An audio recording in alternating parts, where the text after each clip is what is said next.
কালকে সকালবেলা আমার সিনেমা দেখতে যাওয়া রয়েছে, কিন্তু আমি এখন না ঘুমিয়ে আমার বিড়াল আমার পেটের উপর ঘুমোচ্ছে আর আমি ওর দিকে তাকিয়ে বসে আছি। এই হলো গিয়ে আমার লাইফ আর এই হলো গিয়ে আমার সমস্যা। তারপর কাল লেট করে উঠে কুত্তার মতো আমাকে দৌড়াতে হবে।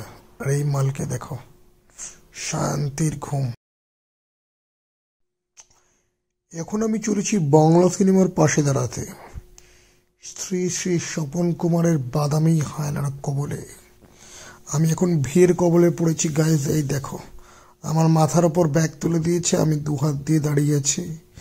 এরা সবাই কিন্তু সাপোর্ট করতে যাচ্ছে না, শুধু আমি একাই যাচ্ছি। দাড়ি কেটে আমার মুখটা যা জঘন্য লাগছে, জাস্ট কল্পনার বাইরে। ভাই, কবে আমার দাড়ি উঠবে আবার আগের মতো?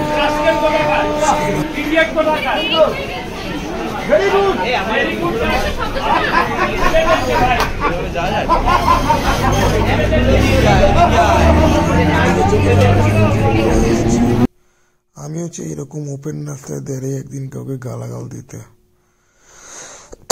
তুই ভিড়ের মহাসমুদ্র পেরিয়ে আমি এখন যাচ্ছি নন্দনের দিকে। এই এলো গিয়ে টোটাল চিকেন।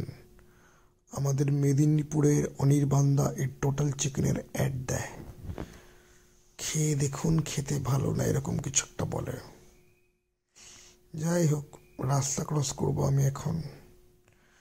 তো আমি এখন ভাবছি যে এই বাদামি হায়নার কবলের পরে আমি কোন সিনেমা দেখতে যাব।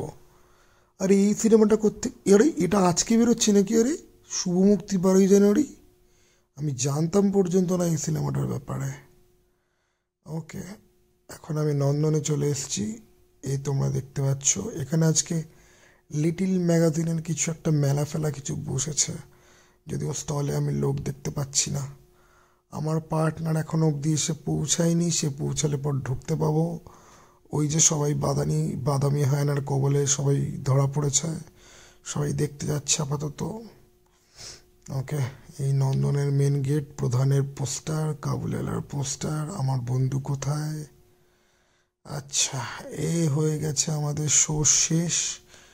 প্রচুর লোকজন রয়েছে, যদিও নন্দন মোটামুটি হাউসফুলই থাকে। যে কোনো বাংলা সিনেমায় নন্দন হাউসফুল থাকে। তো এখন আমি চলেছি নন্দন থেকে বেরিয়ে হিন্দ আইনক্সের দিকে। আমি এখন হনুমান দেখতে যাব। আমার মুখটা জাম্বুমানের মতো লাগছে, ওই মেট্রো চলে এলো, হনুমান দেখা শেষ। হনুমান দেখে বেরিয়ে আমি কি বালছাল বকছি কে জানে। তো যাই হোক, এই ব্লগটা তোমাদের কেমন লাগলো বলো।